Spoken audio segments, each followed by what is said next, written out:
Hello and welcome to Sports Tonight on Channels Television. I am Tayo Salam. Of course, Austin Okonakman is going to be joining any moment from now. But before then, we're going to be starting the show on a developmental note, tip. And that's why my guest in this first part of the show is none other than Deji Omotoibo. Good evening. Good evening, Tayo. Yes, it's been a minute. Good to see you again. Yeah, good to be here. Yeah, it's great to have you. All right, so let's just cut straight to the chase. And I said it, we're going to be starting on a developmental note. I can see Austin looks like he's set to join us as well, too. What's up, Austin? Sporty greetings to you, Tayo, and to all our viewers. It's good to be on the show once again. Good to see you, Deji Omotoibo. And I'm super pumped up to have that discussion on sports development in Nigeria. Fantastic. So, like I said, we're going to cut straight to the chase. And, Deji, October 2nd, right? Just, yeah, that was Nigeria's 62nd independence anniversary. And it is safe to say that Nigeria is still scratching the surface when it comes to sports, especially in terms of the potential, huge potential that we have. I think everyone can agree that we're still scratching the surface. Why do you think that is the case? I remember sometime 2 years ago, the National Industry Sports Policy draft was presented to the Minister of Sport. Where are we at with that and where are we going? Well, as far as I know, that is awaiting the approval of the Senate and then the assent of the President to turn sports into a proper industry and not just recreation. Yeah. And the government will have some investment in that. But I just feel that those of us who are professionals in the industry, I think we're depending too much on government. And government cannot do everything for us. I personally feel that we should look beyond the problems and start seeking solutions for ourselves. Right. And because, you know, government has so many things. Sports is not the only concern of government. Every other industry is a major concern for government. True. And but for the population that we have, for the passion we have for sports, I honestly feel sports should be, people in the industry should be thriving, should be doing much better. So what can we do? Let's get together. Right. Let's try and create structures that favor us. Let's agree to the saying that collaboration is the new competition.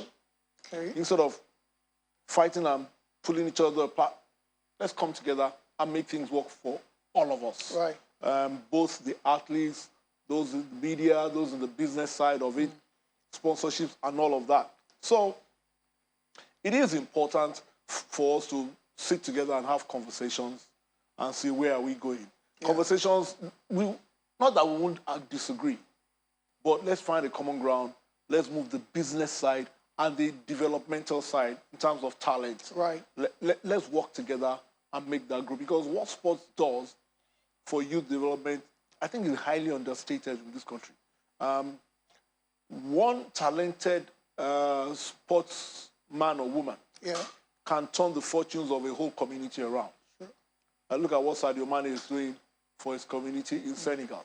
Yeah. We've seen a bit of that in some parts of Nigeria as well. So we need to just create an environment where a talented child, boy, girl, has the enabling environment to thrive and get to the fullest of his or her potential. Anybody involved in any aspect of the sports business should be able to navigate the terrain properly and make a decent living out of it. So I think we need to start looking at, like I said, we need to start seeking solutions and not just focus on problems. Yeah, the spot on, you talked about developing, depending on governments for too much and for too long. And you mentioned people in the industry, you know, the private individuals as well too. And that's why this conference is coming up next month, I believe. Yeah. On the 3rd and 4th of November, the Sport Impact Africa conference. Tell us about that and how it's supposed to some of us help. felt, like I said, some of us felt we needed to get together and have these conversations. How are we going to improve? What are the challenges and what are the solutions around them? How are we going to improve structures? For instance, a key speaker at the conference is going to talk about alternative funding for sporting infrastructure. One of the weaknesses of sports, maybe sub-Saharan Africa, taking out South Africa, is the lack of proper basic sporting infrastructure. And we're not even talking about the mega ones.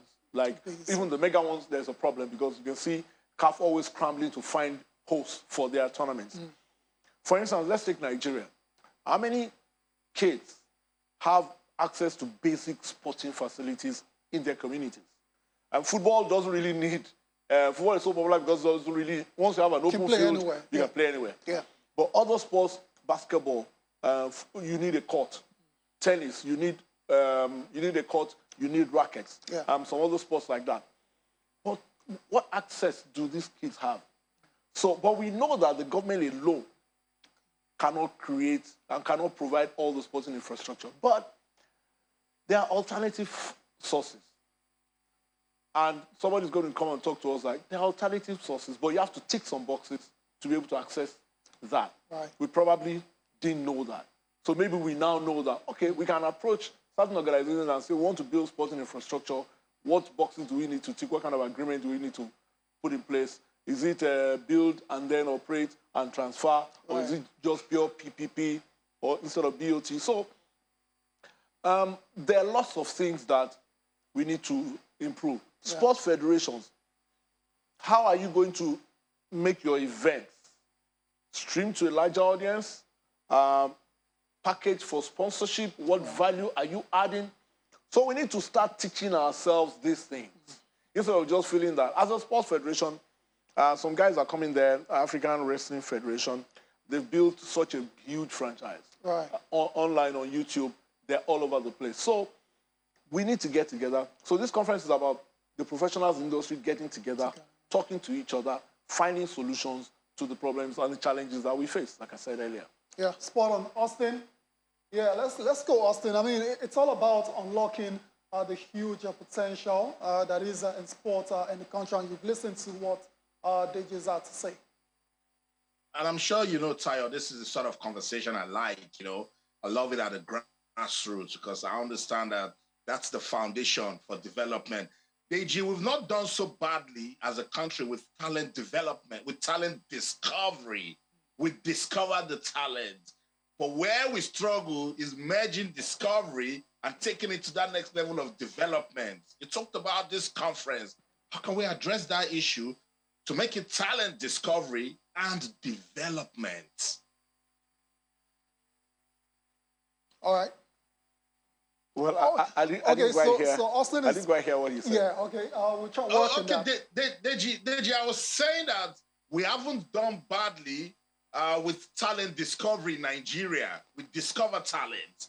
But where we struggle is to take it into proper development.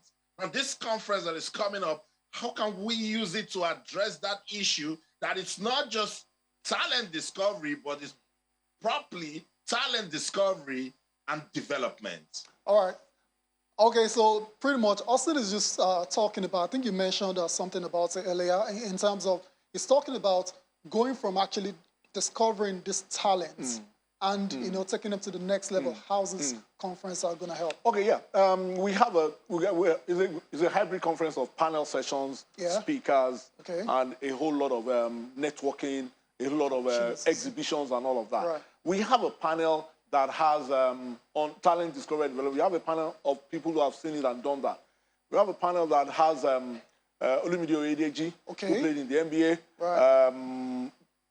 with NFIOC, an Olympic gold medalist. Olumide is basketball, Ene is athletics, track and field, and then the great Sheikh Modegbami, who played football through school and has an academy where you can combine sports and education.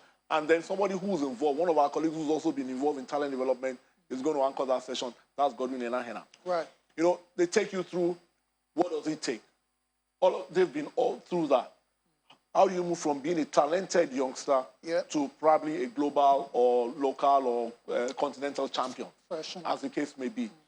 Because it's a very, very complicated process, but it's achievable, and we can put better structures in place to achieve that. We have a panel on sport and the girl child. Right. Because that's a peculiar topic in itself. Because the girl child is very vulnerable to predators in the system, quote and unquote. How do you, if I have a talented daughter, I'm worried about just throwing her in camp, where all kinds of people, how do you protect your girl child who is talented in sport? Because those are conversations we should be having. Right. Because quite a number of people are uncomfortable, especially when it comes to a girl. I have parents who will say, I'm not going to let my girl go into any camp. And even young boys are subject to those kind of predators as well. So how do you create, beyond the talent development, how do you protect them? Look at what happened to Simone Biles, the gymnast in America, and a whole lot of them. So we are going to try and talk about these conversations. Then sport and sponsorship go hand in hand. How are we maximizing sponsorships? For instance, the Super Eagles are not going to the World Cup. Suddenly, all the sponsors that put money behind the Super Eagles, they are silent. There's no activation. Should it be a relationship with the Super Eagles or a relationship with Nigerian football? Which cuts across board instead of, there's no football team in the world. You can see Italy are European champions. They're not going to the World Cup for the second time. There's no sports team in the world that will always be up there. There will be ups and downs. But activation must go beyond success on the court or on the field. So, we just need to try and do things better. And then individually, how do you protect ourselves? How do you project ourselves? We have a session on effective social media presence in the digital age, both for federations, for individuals, and we have some of our mentors or masters who are going to teach us so many things about the fine art of journalism, broadcast, or print. I think there was a post we put up, and I remember my good brother here reacted to it by saying my mentors. Austin put that out and said my mentors, because we have Larry Zamoje, doctor, we have Mumini Alao, doctor, talking about how do we tell our stories. Because part of the thing is that we need to change. I'm going to do a session on changing the media narrative. We are gobbling up too much coming in. We are not doing enough going out in terms of telling our stories. How many young Africans know about Frankie Fredericks? How many young Africans know Azuma Nelson? We had a case of a Super Eagles player who said he didn't know who Sheikh Modegbami was. You can't blame that person because we are not telling these stories enough. We are not curating these stories. How many documentaries on Roger Miller have we seen? But you and I can see the Pelés and all the big stars. You can recall their documentaries. You see them all over. So we also need to start telling our own African sports success stories. Instead of just focusing on all the negatives. And look at the spin when it comes to the media narrative. I give you two names, Sidney McLaughlin and Toby Amushon. And the story about the spike shoes. Or the shoes. The running shoes. Look at the way Toby Amushon's own was spun. Look at the way Sidney McLaughlin's own was spun. Nothing was said about it. Different. Trying to create a narrative that there were some doubts about Toby's performance.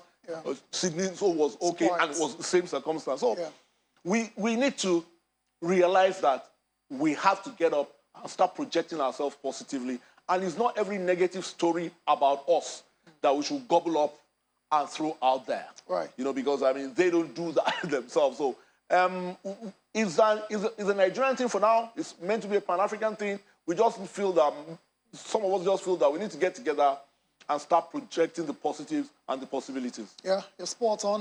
It looks like we're in for a holistic conference. Because everything you've touched on, I imagine we don't even have enough time to touch upon everything that's going to be going down at the Sports Impact Africa conference in November. I want to thank you for your time, for joining us. Pleasure. Wish you a success with this conference coming up. Thank you very much for having me. Thank you. All right, we need to go on a break now, but before then, the World Cup is just around the corner. That's the 2023 FIFA Women's World Cup. It's going to be starting next year, actually. Still some time to go, but then the draw was done over the weekend. We know Nigeria is going to be taking on Canada, the Olympic champions. They'll be taking on the co-host as well, so that's Australia as well as the Republic of Ireland. The president of FIFA has been talking about how this expanded competition from 24 to 32 it's going to be the best ever FIFA Women's World Cup. Let's take a listen to Gianni Infantino.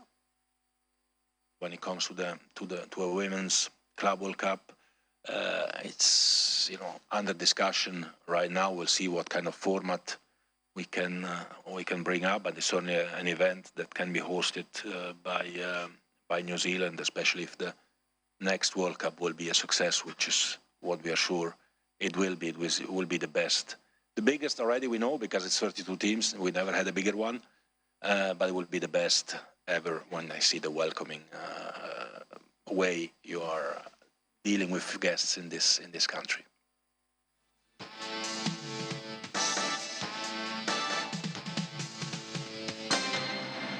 You're welcome back to Channel Sports tonight. Kenny Idris has now joined me, and together we're going to be taking a look at every other stories in the amazing world of sports. Good evening, Kendi. What's up? Good evening, Tayo. Good evening. It's good to be here. I was, behind the cameras listening to the veteran legend also in the game. Indeed. When it comes to sport reporting. Yeah. And I think, like he said, it's about time everybody starts stepping in. Don't stay on the side and criticize. Step in. Yes, we're known for talking, but probably we've been called to action. Yeah. And I love what they're about to do. Already, awesome. It's gathering enough momentum. Indeed. And I'm sure it's going to make a lot of impact. Indeed. Yeah. I see what you did there. It's going to make a lot of impact. Exactly. Sport Impact Africa Conference. Exactly. All right. Let's get on with the show now. We've got another guest in Abuja, another veteran sports journalist. He's ready and waiting to talk to us on the show today. I'm talking about Harry Awuru Midbay. How are you doing, Harry? I'm doing great, Tayo. Fantastic. Nice to be here today. I know it's great to have you on the show as well. So usually when you come on sports tonight or even sport this morning, we're about to talk about women's football in the country. So it's great to have you once again. And let's start off quickly with a draw for the 2023 FIFA Women's World Cup that was done over the weekend, where Nigeria is going to be taking on Canada, Australia, as well as the Republic of Ireland in Group B. What are your thoughts on that group and Nigeria's chances of advancing into the next round? Well, Tayo, good evening once again. Good to be here. If you ask me, I have said something about that immediately the draw was made, some few days ago. And I have made my thought known that more than ever before, in the past 8 editions, this is the 9th one, and Nigeria, couldn't have been or couldn't have wished to be in another group than the one they are. If you ask me, that's a good group, that Nigeria has drawn. I want to believe that, if we have attended every FIFA Women World Cup every 4 years, between 1991, right, and going next year, 2023, we should have been matured, to compete with the big guys. After all, Nigeria is one of the 4, 5, 6 countries that have always been there, since 1991. The likes of United States of America, the likes of Brazil, have always been there. So it's a good group, if you ask me. We are lucky to have, a country that is making its first appearance, Republic of Ireland. We have always been drawn, at least on 2 occasions before now, with Canada and Australia. We've faced them before, So the other 2 foes we know. The only unknown quantity there is Republic of Ireland, but it's an European country, it's an European team, and they have something to offer, I must tell you. I hear everything you've said in terms of Nigeria having featured in every edition of the FIFA World Cup. But it is safe to say now that Nigeria, as it is, the Falcons are no longer the dominant force that they were all those years ago.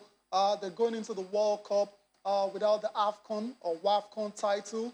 As a matter of fact, they didn't get to win any medal at the last WAFCON held in Morocco. And we've seen, we can see the ranking as well too. In Group B, Nigeria is the lowest ranked side in that group as well. So when you consider all these factors, you have to say Nigeria is, they've got their work cut out in terms of advancing from that group. I agree with you, Tayo. And if you look at that group, I begin to count where we will get our points, because it's 32 team format this time around, unlike the 3.5 years ago in France. Yours sincerely was there. You know, we won only one game, and it was enough to put us to the next round. But this time around, you know, we have 8 groups, and each group will have to produce 2. So that will be going to the round of 16. Then if that is the case, you must have to fight. At times, 3 points will not take you through. But I begin to look at our group. Like you stated, the FIFA ranking is there for everybody to see. You know, Nigeria is ranked, you know, way below 45. You know, the other, you can call lowly ranked in our group is Republic of Ireland, 24. Yep. Canada, you know, is up there. Canada is at the number 7, you know. And we have Australia, number 13. So we're going to fight hard if we have to come out of that group. And you made mention of, we are no longer talking about Super Falcons or Nigeria at the African level. We've lost everything we've earned over the years.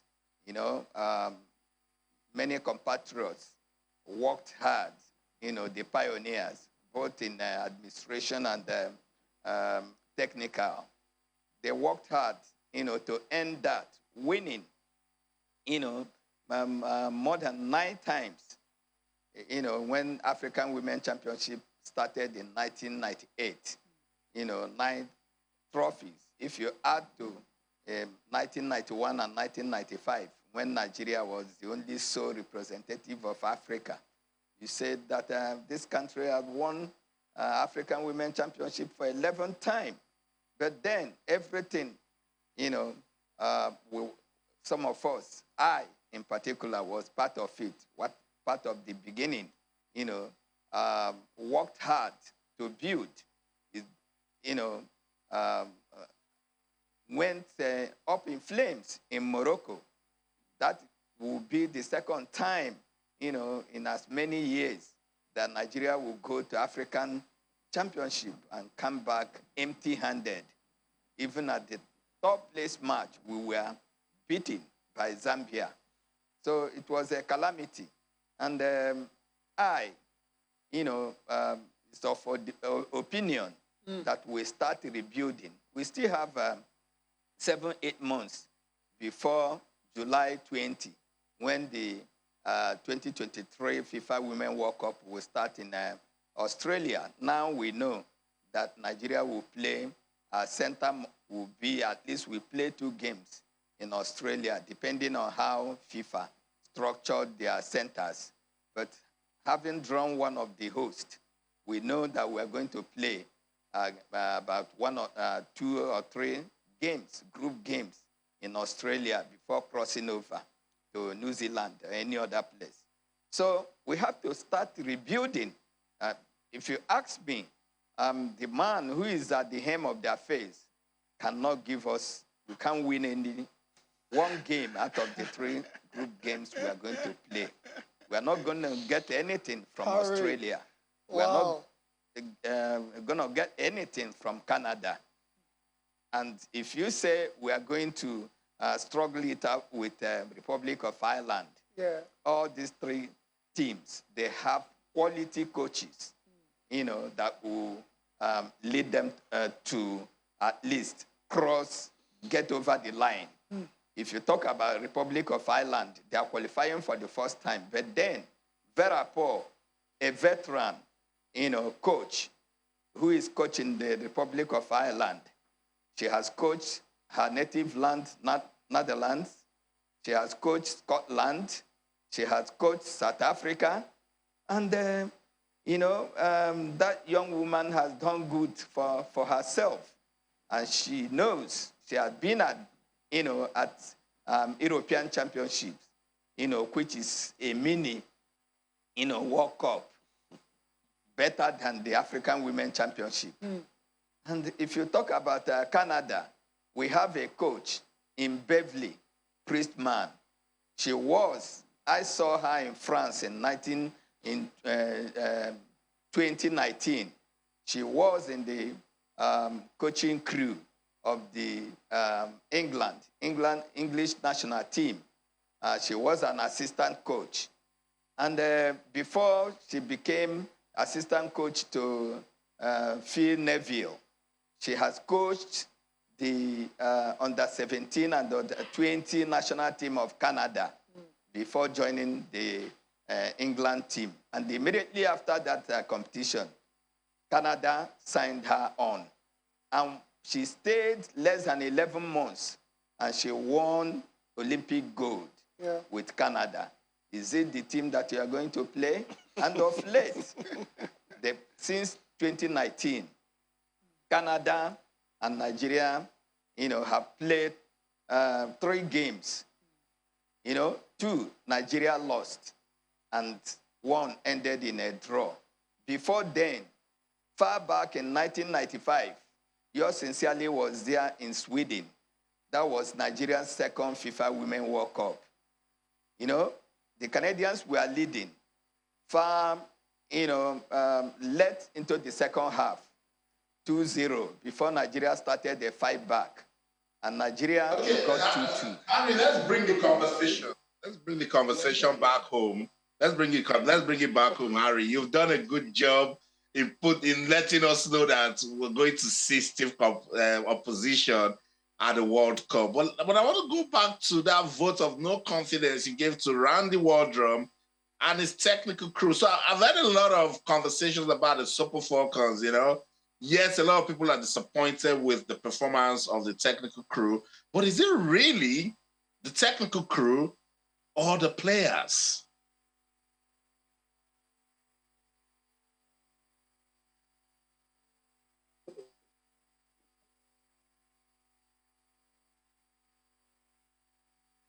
Are scattered across the world.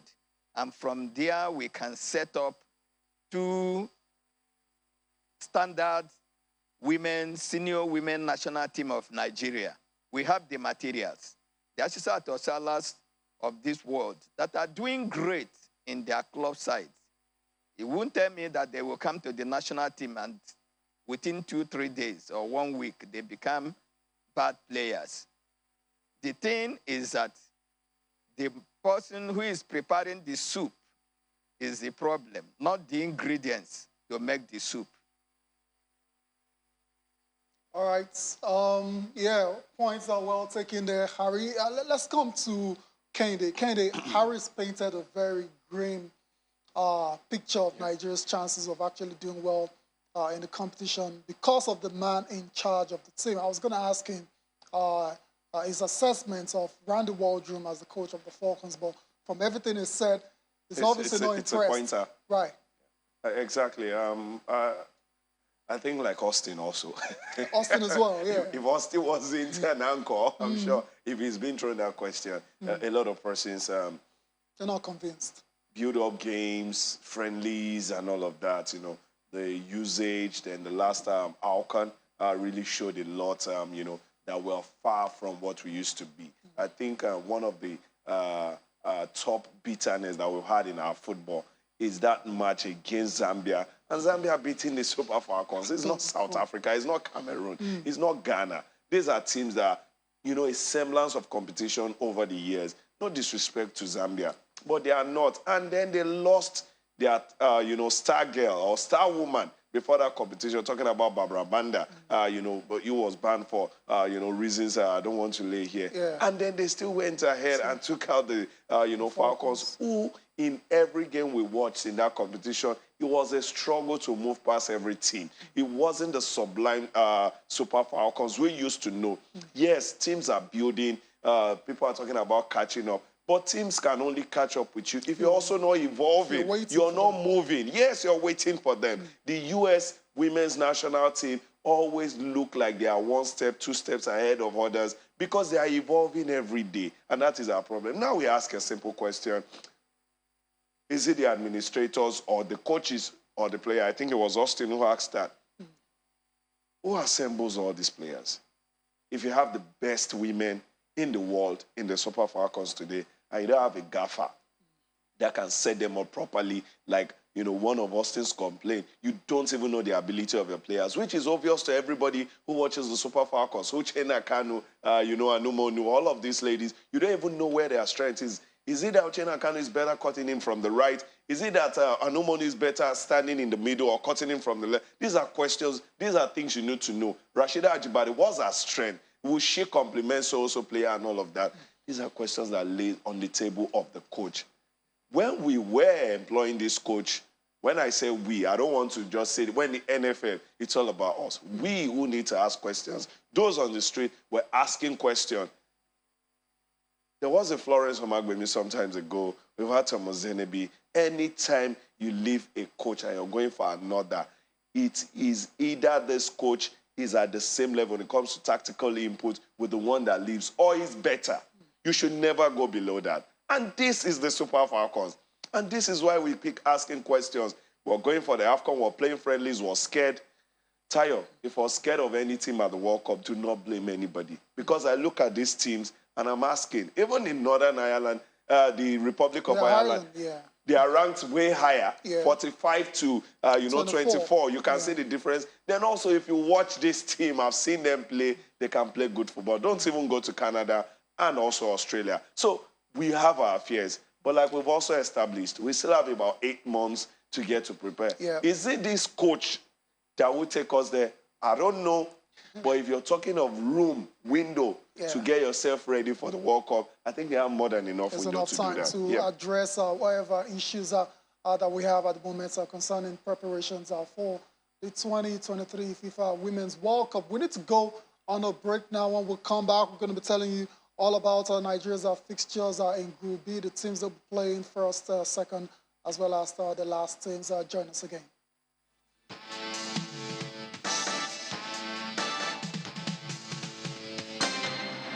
Sports tonight. Let's take a look at Group B, Nigeria's fixtures for the 2023 FIFA Women's World Cup. They'll be starting off against Canada, the Olympic champions. That's going to be on Friday, July the 21st. That's when they play the first game. They'll also be taking on Australia. Australia, a very good side as well. The Matildas, they'll be taking on Australia on the 27th of July. That's going to be on Thursday. And the last game, hopefully, going into that game, we might be needing all 3 points. It's going to be against the Republic of Ireland. That's going to be on Monday, July the 31st. So those are 3 games. We'll be hoping Nigeria can actually, would have done enough to qualify for the next round of the World Cup. Remember, Nigeria's best performance still is USA 1999 when they got to the quarterfinals and they lost narrowly, very painfully, to Brazil. I remember that competition. There you go. That's a confirmation of Nigeria's fixtures for the 2023 FIFA Women's World Cup. Canada first, Australia second, and Ireland, the debutants. But like everyone has agreed in the studio, they might be coming to the competition for the first time. But if you check the ranking and if you check the run of form, they're a lot more better placed than Nigeria to do well in this competition. Austin Okodakman is still with us. Austin, I think we all can agree that Nigeria have their work cut out to qualify from this group. But then there's 9 months to go to kick off. Okay, Harry is right there as well. So I'm going to ask him, so what can the NFF do at this point? I mean, surely you're not going to be talking about changing coaches after what we experienced with the World Cup, with the Super Eagles of Nigeria. We know what happened then. What can the NFF do now to resolve these very glaring issues? I'm sure that's Harry's question, Tayo. Harry's question, I know. No, but yeah, I was gonna say. I mean, I remember when after the WAFCON, that's the NFF president, the former NFF president, Amaju Pinnick, said the team was gonna be, prepared adequately for the World Cup. And true to his words, we've seen the Falcons have been very busy. We've seen 2 games against the United States of America. We've seen another game against Japan. Now, what else can be done to make sure Nigeria, the Falcons, are ready to really compete in Group B? Yeah, so before I just pass it on to Harry, okay. Carry on, Austin. More than ever before, this present coach of the Super Falcons, have had everything, the food served in a very good plate, for him. There's no FIFA window since 2021. He was employed 2020, and he started January, February 2021 by attending 1-week competition in Turkey. Since that time, no 2-3 months passes without these Super Falcons playing friendly matches. But just look at the records. In 2022 alone, this team has lost more than 6 to 7 games, grade A games. Every away match they have gone, including the 3 lost in Morocco. So it's not a good statement. The management or the administration of Nigeria Football Federation, past and present, have done a lot to improve the team. But then a situation where the coaches, the players, invited players arrive camp because they've always played all these games for the past 2-3 years now. Have we seen Super Falcons play at home, except the 2 qualifier games they played against Cote d'Ivoire and Ghana in Lagos and Cote d'Ivoire here in Abuja? And this one-off thing. All the friendly matches have been away. We've not organized anyone in the country here to invite those countries, European countries, or South America or North America. I started shouting about the grouping because I have seen it over the years that, in 2 decades, I have seen, 1.5 decades, I have seen this team every 4 years that we must get an European team, we must get a North American or South American team, we must get one Asia. Now we are getting Australia because Australia plays with Asia this time around. And that's why we've drawn them. And that's why we are seeing Republic of Ireland is Europe. That's why we are seeing Canada is North America. So the thing we have to do is to, get a coach. I am, a Nigerian, first and foremost. And I don't want to be nice. Harry, yeah. Fortunately, I'm a journalist. And I'm a watchdog. So Harry, I think we've got to your point. We've got to your point, Harry. Let's just put a pause on that conversation because you've done a good job analyzing the opponents, the groupings, the Super Falcons, and we've got 9 months to prepare. Let's just hope that the NFF will do the right thing. Harry, in just 1 minute, because we got to wrap up this women's football segment. The Flamingos, record-breaking performance right there in India. They will be playing in the semis against Colombia in 1 minute, Harry. I'm sure you've been following that. What are your expectations? Well, Austin, if you ask me, they've done well. whatever happens, they are going to stay till the last day. It's, they didn't go home when others were going home. But I'm very optimistic. I know that team because during the qualifiers, I was opportune to travel with this team to Cairo, Egypt. And Egyptians were beaten at their home. In fact, it would have been a massacre there, but we got a 3-0 away, victory. This team, I know them inside out. In fact, Ajakaye has won 2 Women of the Match award. She has not scored a goal. She was the highest goal scorer going into this competition. I trust this team. I know the technical crew from Olowo Kere to his assistants, and like what I put out today in my online newspaper, Prompt News, that's why we are saying we should build our team with, coaches that know the chemistry of the players. If you do that, you are going to get a very good result. I trust this team. In fact, I believe they are capable of beating Colombia, and whatever happens in the finals is all well and good. But even if they finish 4th, but I know that they're going to finish something higher than 4th in the world, then they have performed. Good place to leave it. Thank you so much for joining us on the show. We'll continue to support women's football in Nigeria. Thank you. Thank you, Austin. All right. So, Tayo, I'll just leave it for you and Kende. I'm sure we've got about 3 more minutes. I don't know if you want to listen to Coach Bankole or tell our viewers that Bayelsa Queens, they're also getting ready. It's all about women's football tonight. We'll talk about Bayelsa Queen, just before the competition proper starts. We'll have a proper comprehensive preview of the CAF Women's Champions League. But before we go, let me come to you quickly. Nigeria versus Colombia tomorrow, Spain versus Germany. How do you see these games playing out? 1 minute. I think what happened at the quarterfinals, we call it motivation for beating USA. Yes, not just beating the USA, crossing the quarterfinal. That seemed like that is our stop. So that every time. Broken, so right? hoodoo broken. Okay. Now you can aspire even higher. So what's going to happen? Colombia, Nigeria. No, the Flamingos. Gotta go. The Flamingos will pull through. They'll pull through in that one. But I don't know the scoreline. Also, there you go. We managed to get a prediction out of Kende. Yeah, but I was just hoping you will come to me as regards that. Just go.